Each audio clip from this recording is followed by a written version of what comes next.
Bienvenue sur Balti Channel pour cette seconde vidéo sur mes cartes de poker ou autres préférées. Cette fois-ci, on va parler plus particulièrement des cartes au-dessus de 6 €. Alors encore une fois, c'est une frontière, une ligne imaginaire, puisque selon le site sur lequel vous avez commandé, le prix peut descendre un petit peu en dessous de 6 €, mais en général, on se situe vraiment entre 6 et 10 €. Alors juste deux petites précisions, je ne parlerai toujours pas des cartes 100% plastique car elles ne font pas partie de mes préférences personnelles. Cela peut surprendre, surtout en France où les Copag, Fournier, Piatnik et autres Modiano ont été mis en avant dans les premières boutiques internet à surfer sur la vague du World Poker Tour. Mais ces cartes ne sont vraiment pas populaires au pays du poker, ni chez les magiciens d'ailleurs. Vous ne trouverez aucune carte 100% plastique dans un vrai Magic Shop. C'est bien d'être indéchirable, impliable, immarquable et même lavable en machine, mais à mes yeux, ou plutôt à mon toucher, elle manque cruellement de contrôle, de chaleur, de vie quoi. Et seconde petite précision, je ne parlerai pas non plus des versions alternatives de marques déjà vues dans la vidéo des cartes à moins de 6 €, car seule l'esthétique change. De plus, certaines marques se démultiplient à l'infini et semblent juste vouloir faire cracher au bassinet les collectionneurs compulsifs. C'est le cas de Bicycle, mais j'apprécie tout de même ces rééditions de dos vintage, surtout les Skulls, les Safety Back ou les Lotus Back. Un mot enfin sur les versions titanium des marques les plus connues, comme ici les billes. Pour moi, elles n'ont strictement aucun intérêt. D'autant plus que ces encres métalliques finissent par rendre les cartes trop glissantes et trop brillantes à mon goût. Voilà, ceci étant dit, je vous propose qu'on commence tout de suite le top 10 de mes cartes préférées entre 6 et 10 €, on va dire. Créées pour le Massa Casino par Casino Playing Cards Limited, ces cartes ont effectivement la qualité des jeux casino, très agréables à manipuler bien que très différentes du toucher Bicycle, plus rigides mais aussi plus fines, et donc des cartes qui claquent bien à l'oreille. Leur atout principal reste quand même leur dos, qui n'est pas plein, mais presque, puisqu'il est à bord noir, et mine de rien, c'est extrêmement insolite. Son motif grillagé or est simple mais du plus bel effet. Après, on a vraiment l'impression que la finition à coussin d'air par piquetage des cartes s'est faite après la colorisation et non avant, puisqu'en y regardant de plus près, une myriade de points blancs vient un peu gâcher la face des cartes. Dommage, mais un bon jeu classe quand même, et très rare qui plus est, avis aux collectionneurs. Les Crown Decks de The Blue Crown ne révolutionnent pas les cartes, on reste fidèle aux valeurs classiques. Le dos n'est ni flashy ni surchargé, et les cartes de course la jouent rétro grâce au visage typique de la marque Arco. La partie technique est quant à elle irréprochable puisque l'US Playing Card n'a pas lésiné sur le stock papier et le finish. Elles conviennent donc parfaitement aux joueurs comme aux magiciens, ces derniers bénéficiant d'une carte bonus double dos, indispensable à de nombreux tours. Les premières éditions rouge et bleu des Crown Decks sont aujourd'hui très difficiles à dénicher, preuve de la qualité de cette nouvelle marque. Ces cartes sont l'œuvre de Daniel Madison, un tricheur anglais devenu magicien par la force des choses. En effet, il commença par compter les cartes au blackjack avant de se faire bannir des casinos. Puis il se rabattit sur les parties privées avant que ses talents de manipulateur ne lui valent un séjour à l'hôpital et 6 mois de fauteuil roulant. Il ne lui restait donc plus que la magie pour exprimer sa virtuosité avec des cartes. Il a depuis créé de nombreux decks dont la plupart sont marqués, mais pas les rounders, rassurez-vous, qui sont donc propres à tous les usages. Madison a testé plus de 50 stocks papier et finishes différents pour élaborer son deck parfait, avec un design forcément très sombre et sous forte influence des casinos. Le tarot est pur, à la fois minimaliste et intense, tandis que les faces revendiquent une sobriété en 3 couleurs. Et que dire de l'as de pique, épuré, canonique, tel un prince de la noblesse gothique. Quant au Joker, absolument fantastique, je crois qu'il nous révèle pourquoi la barbe de Daniel est si longue. Un corbeau lui a volé son rasoir. Plus encore que les billes, les aristocrates sont indissociables des casinos, qui les utilisent abondamment, et voilà bien un gage de qualité et de longévité. Mais elles n'en demeurent pas moins disponibles dans le commerce, certes bien cachées derrière les montagnes bigarrées de Bicycle. Pour la note technique, ces cartes réalisent un sans faute. C'est plus pour la note artistique que je suis mitigé. Le tarot, avec ses innombrables courbes de niveau, ressemble à une image fractale réalisée par ordinateur, assez confuse de loin et dangereusement hypnotique de près. En revanche, j'apprécie le rouge lit de vin qui remplace le rouge criard, et puis admirer ce Joker qui change vraiment des têtes de bouffons habituelles tout en restant dans le thème. Les aristocrates font partie de ces marques de légende qui figurent au Hall of Fame du poker, et j'en veux pour preuve qu'elles soient mises à l'honneur dans le film Shade.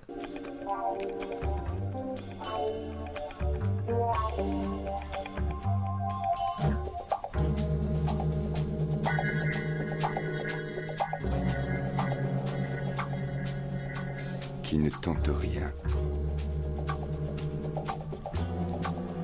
n'a rien.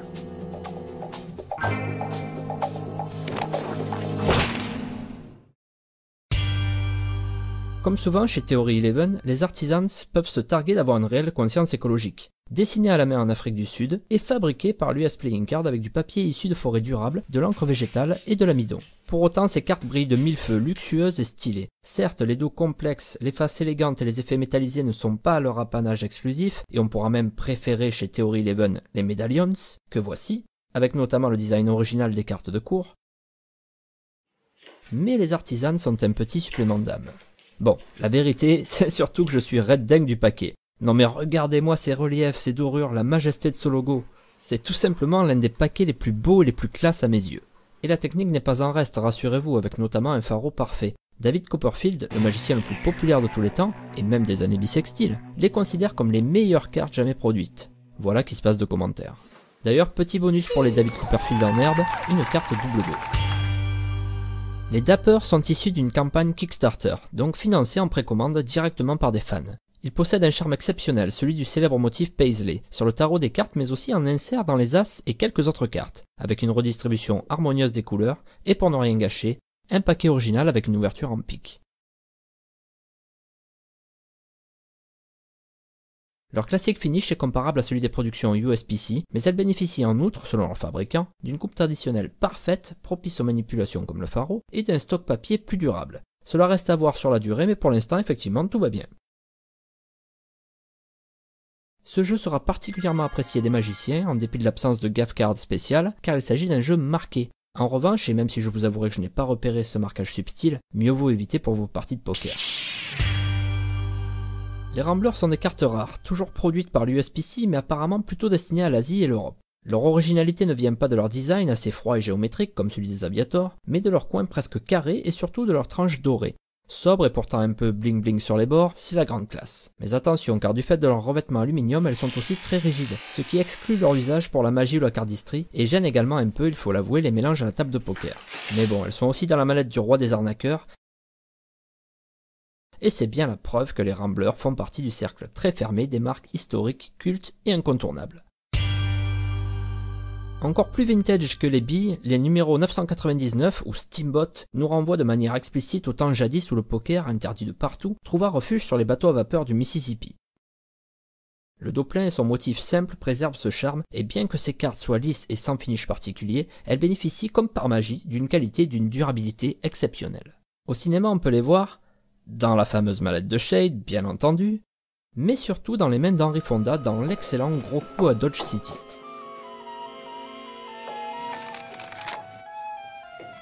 Long time.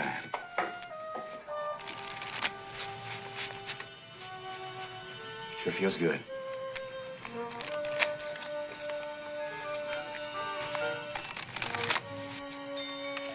Hi, son.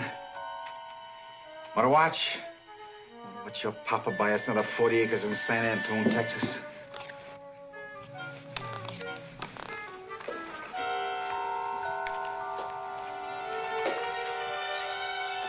Nées en 1883, elles sont aujourd'hui devenues extrêmement rares et cultes, au point que Dan and Dave ait décidé de les rééditer sur du papier plus fin. Connaissant les deux Lascar, ces Steamboats doivent être d'excellente facture, peut-être même meilleures, mais ce ne sont pas les Steamboats. Fabriqués à Shanghai pour le compte d'une firme new-yorkaise, les Nauticals sont une invitation au voyage en bateau. Le thème marin est en effet omniprésent. Nœuds de corde et bouées de sauvetage au dos, encre marine sur l'as de pique et les volets d'ouverture du paquet, sans oublier la magnifique caravelle du Joker. Mais la caractéristique la plus frappante reste la monochromisation des faces. Les cœurs et les carreaux sont uniquement rouges, et les piques et les trèfles sont uniquement bleu marine, évidemment. Côté sensation, c'est une très bonne surprise, les Nauticals sont très agréables en main, plutôt rigides mais d'une douceur satinée, y compris au niveau de la tranche du paquet. Un véritable coup de cœur tactile. Et puis pour les magiciens, petit bonus, une carte double dos permettant un effet humoristique. Et voilà donc ma Rolls Royce des marques entre 6 et 10 euros, même si pour être tout à fait franc, si vous les trouvez à 9,90 €, c'est qu'elles sont en promo. Les Monarchs sont l'œuvre de Theory 11, mais ne ressemblent pas à la plupart de leurs autres productions. Ici, pas d'encre métallique à outrance, et pourtant cela aurait été cohérent avec l'objectif, créer des cartes dignes d'un roi. Le dos n'en est pas moins complexe et magnifique, de loin comme de près, avec les glaives du pouvoir qui se ramifient en branches d'arbres, un serpent dans le verger, et les inscriptions en latin soulignant toute la difficulté de gouverner, des Diobus Malis, Minus est Semper Eligendum.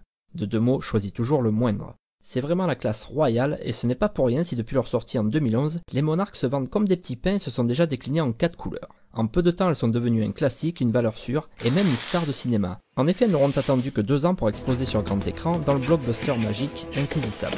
Approche. Ok, attendez. T'es sérieux? Ouais. Allez, vous voulez un petit bémol? Bon, très bien, mais accrochez-vous parce que ça va balancer grave. Je ne suis pas fan du paquet. Et oui, sans être un fétichiste des paquets, je dois admettre que la sensation plastique de celui-ci m'est désagréable. C'est peut-être un détail pour vous, mais d'autres avant moi ont joué du piano debout et l'avenir leur a donné raison, surtout en l'absence de tabouret.